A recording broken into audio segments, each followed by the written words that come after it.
24 avril 1915. Les douleurs que Jésus souffrit pendant son couronnement d'épines sont incompréhensibles pour un esprit créé. Me trouvant dans mon état habituel, je pensais aux souffrances que Jésus endura pendant son couronnement d'épines.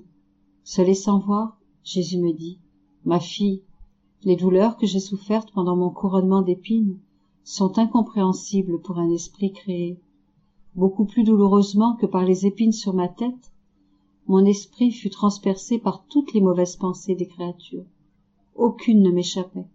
Je les sentais toutes en dedans de moi. Non seulement je sentais les épines, mais aussi le dégoût du péché que ces épines suscitaient en moi. Je regardais mon aimable Jésus, et je pouvais voir sa tête très sainte entourée d'épines, lesquelles pénétraient dans sa tête et en sortaient. Toutes les pensées des créatures étaient en Jésus. Elles allaient de Jésus vers les créatures, et des créatures vers Jésus. Elles semblaient liées ensemble. Oh, comme Jésus souffrait. Il ajouta : « Ma fille, seulement les âmes qui vivent dans ma volonté peuvent me faire de vraies réparations et me soulager d'épines aussi aiguës. En fait, vivant dans ma volonté se trouvant partout, ces âmes se trouvent en moi et en toutes les créatures. Elles descendent vers les créatures et s'élèvent vers moi. Elles m'apportent toutes les réparations. Elles me soulagent, et dans les esprits des créatures, elles changent les ténèbres en lumière. » 24 avril 1927. Dévastation générale en vue de rétablir le royaume du fiat. L'état d'amour divin et comment la création continue à exister. Toute la création était centrée dans l'âme.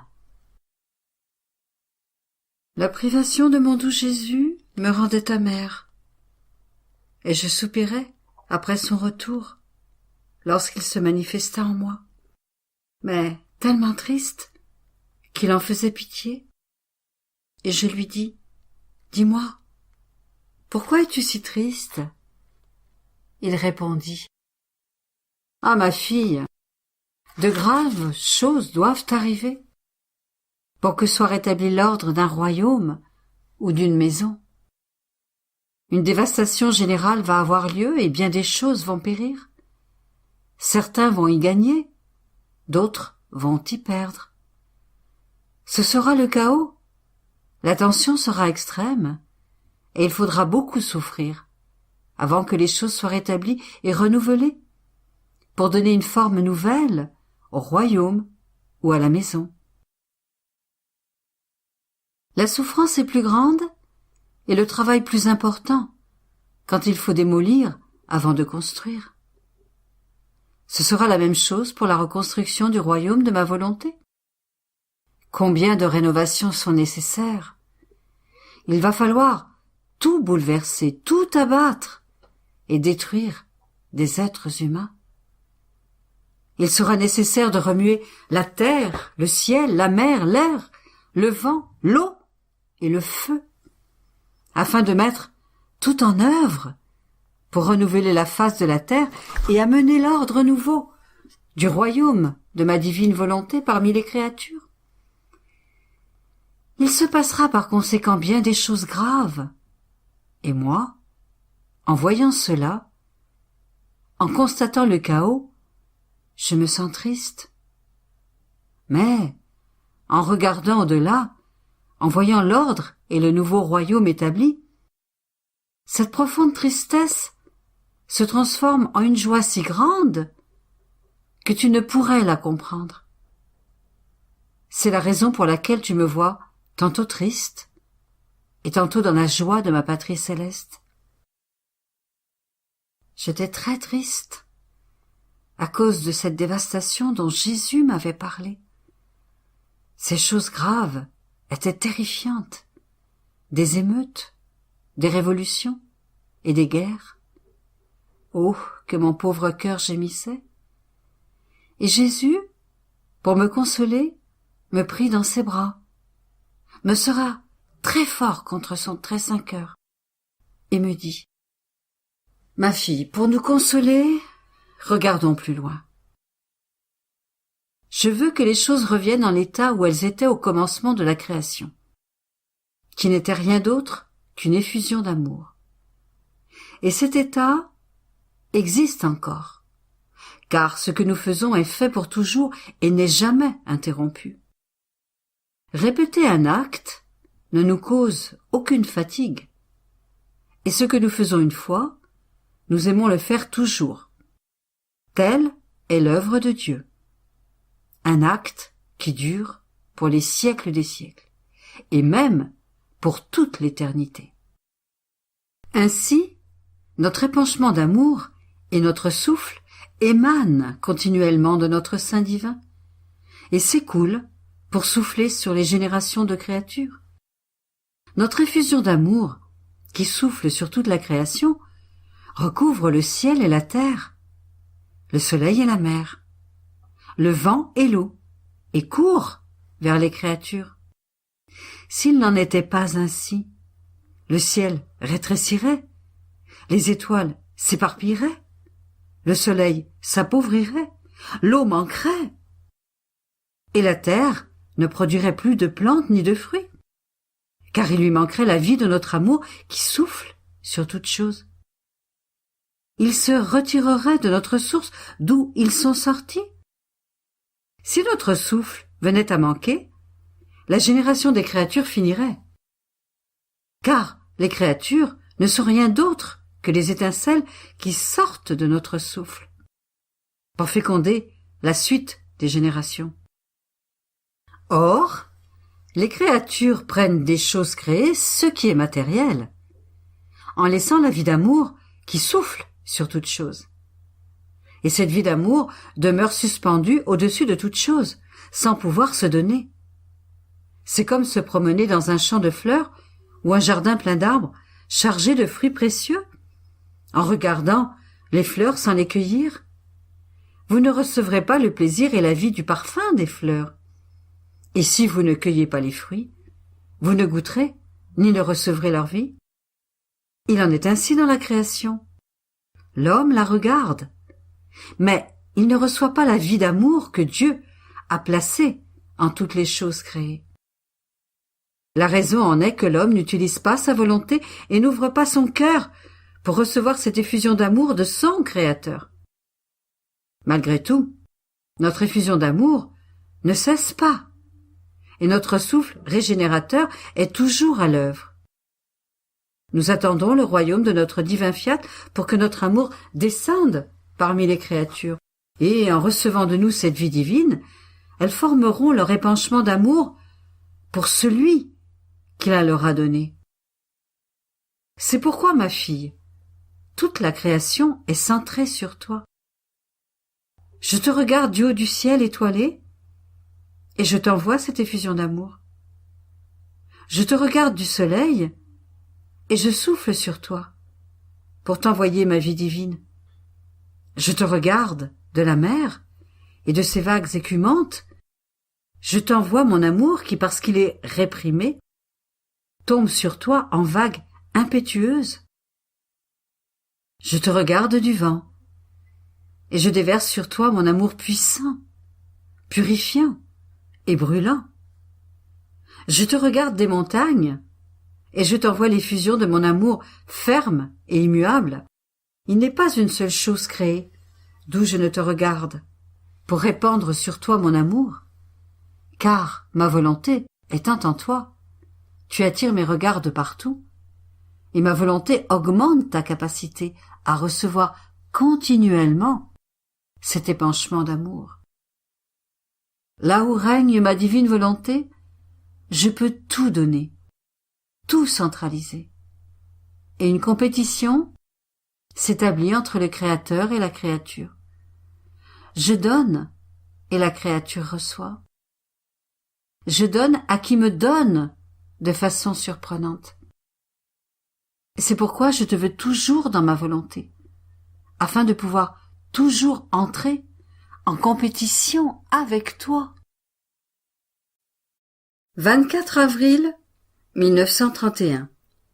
Comment Dieu, dans son travail, a besoin des actes des créatures comme un petit point d'appui où déposer ses œuvres, qui forment le souffle et le cœur battant de la création. les œuvres de Dieu, porteuses de vie. Je suivais mes actes dans le divin fiat. Oh, comme je voudrais que rien ne m'échappe de ce qui a été fait, dans la création comme dans la rédemption, afin de pouvoir rivaliser avec mes petits et incessants. Je vous aime, je vous adore, je vous remercie, je vous bénis, et je vous prie de faire venir le royaume de votre divine volonté sur la terre. Mais alors que je pensais cela, mon aimable Jésus me dit : Ma fille, notre œuvre divine est à ce point surabondante que la créature est incapable de prendre la surabondance des biens que nous mettons dans notre création. Cependant, nous demandons toujours pour travailler la petite part de travail de la créature. Et selon l'importance de ce travail, nous pouvons placer une quantité plus ou moins grande des biens que nous voulons donner dans le travail que nous faisons pour le bien des créatures. Parce que ce travail de la créature nous sert de petit espace, ou de lieu, où déposer nos biens. Si l'endroit où l'espace est petit, nous ne pouvons y mettre que peu de choses. S'il est grand, nous pouvons y mettre plus. Mais si nous voulons y mettre plus encore, la créature sera incapable de le prendre et de comprendre ce qui lui a été donné.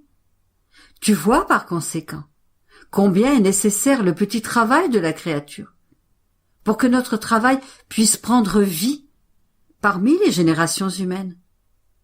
Si bien que lorsque la créature commence ses petits actes, ses prières, ses sacrifices pour obtenir le bien que nous voulons lui donner, elle se met alors en communication avec son Créateur et commence ainsi une sorte de correspondance. Tous ces actes ne sont alors que des petites lettres qu'elle lui envoie, et dans lesquelles la créature tantôt prie, tantôt pleure, et tantôt offre sa vie pour amener son Créateur à lui accorder le bien qu'il veut lui donner. Cela dispose la créature à recevoir, et Dieu à donner. Sans cela, toute communication serait coupée, et il n'y aurait pas dans la créature la connaissance de celui qui veut donner, et nos dons accordés seraient exposés aux ennemis, qui ne nous aiment pas, et que nous n'aimons pas, ce qui ne peut pas être. Lorsque nous voulons accomplir une œuvre, nous voltigeons toujours au-dessus de la créature que nous aimons, et qui nous aime, car c'est l'amour qui est la semence, la substance et la vie de nos œuvres. Sans amour, l'œuvre manque aussi de respiration et d'un cœur qui bat. Celle qui reçoit le don ne l'apprécie pas, et elle risque de mourir à la naissance. Tu vois par conséquent la nécessité de tes actes et du sacrifice de ta vie pour que ma divine volonté soit connue et puisse régner.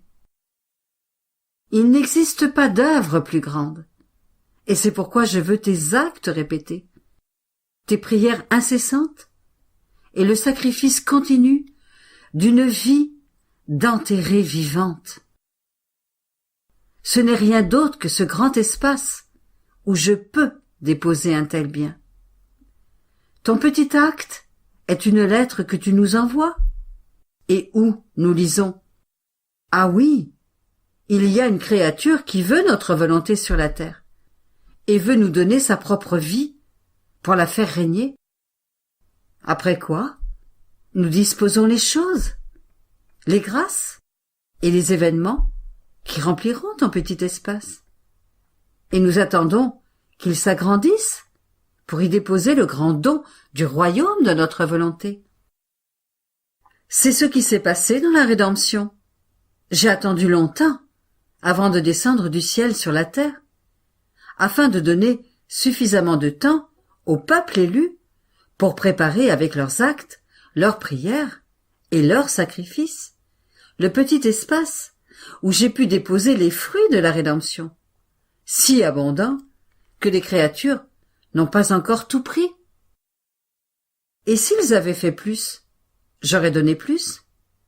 Mais si j'avais voulu donner plus encore, sans avoir eu d'abord ne serait-ce qu'une virgule ou un point de leurs actes, cela aurait été pour eux comme un livre inintelligible, écrit dans une langue inconnue, un trésor sans clé, dont on ignore le contenu, parce que l'acte de la créature est cet œil qui lit, et cette clé qui ouvre, afin de pouvoir prendre mes dons. Et donner, sans faire connaître le bien qui est donné, aurait été une souffrance, et un acte indigne de notre sagesse. Par conséquent, sois attentive à suivre ma divine volonté. Plus tu la suivras, et plus tu la reconnaîtras, et plus elle t'accordera des biens en surabondance. Ma fille, le souffle, le cœur, la circulation et le sang de la création, c'est notre amour, notre adoration et notre gloire. Nous y mettons ce que nous sommes en nous-mêmes. Notre nature est amour pur, et notre sainteté est telle que ce que cet amour produit n'est qu'adoration profonde et gloire éternelle de notre être divin. C'est pourquoi dans la création, nous avons dû mettre ce que nous possédons, et nous ne pouvions sortir de nous ce qui ne nous appartenait pas. Par conséquent, le souffle de la création est amour, et chaque palpitation de mon cœur l'orne d'un amour nouveau, dont la circulation répète sans cesse adoration et gloire à notre Créateur. Lorsque la créature se tourne vers les choses créées pour y mettre son amour, elle manifeste le sien, et elle prend le nôtre, et cela fait surgir un autre amour qui attend à son tour de recevoir et de donner son amour. Il y a alors échange et rivalité entre les choses créées et la créature qui s'unissent entre elles pour donner amour, adoration et gloire à notre être suprême. Par conséquent, si tu veux aimer, pense que toutes les choses créées ont pour mandat de te donner de l'amour toutes les fois qu'elles reçoivent le tien. La fête de notre amour sera ainsi maintenue entre le ciel et la terre. Tu ressentiras le bonheur de notre amour et le souffle de l'amour, la palpitation de l'adoration et la gloire éternelle circuleront dans ton sang envers ton Créateur. Tu devrais savoir que nos œuvres sont remplies de vie. Notre force créatrice détient la vertu de déposer la semence vitale dans toutes nos œuvres et de la communiquer aux créatures qui les utilisent. La création est remplie de nos œuvres créatrices. La rédemption est un champ illimité de nos actions accomplies, parce qu'elles apportaient aux créatures la vie et le bien qu'elles contiennent, de sorte que nous sommes entourés de la magnificence de nos œuvres, mais avec la souffrance qu'elles ne soient pas prises et que beaucoup ne soient même pas connus des créatures. Ces œuvres sont alors comme mortes, car elles ne produisent des fruits de vie qu'autant que la créature les utilise, et qu'un si grand nombre de nos œuvres soient compromises, que tant de nos propriétés ne produisent pas les fruits qu'elles contiennent, et que nous voyons en plus la pauvre créature faible et sans la vie des vrais biens. Cela nous afflige tellement que tu ne peux comprendre la condition de souffrance dans laquelle nous placent les créatures. Nous nous trouvons dans la condition d'un père de nombreux enfants qui prépare pour eux un repas et qui, en le préparant, se réjouit de savoir que ces enfants ne jeûneront pas et pourront manger de ce qu'il prépare.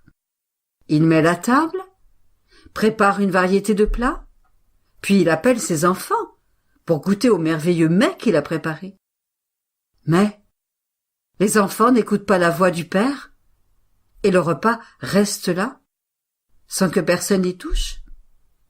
Quel n'est pas le chagrin de ce Père, en voyant que ses enfants ne sont pas assis à sa table, et ne mangent pas des plats qu'il a préparés pour eux. Et voir la table couverte de mets est pour lui une souffrance. Telle est notre situation, en voyant que les créatures ne s'intéressent pas aux nombreuses œuvres que nous avons faites pour eux, avec tant d'amour.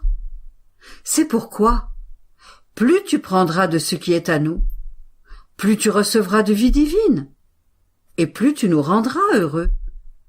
Tu guériras ainsi en nous la profonde blessure de l'ingratitude humaine.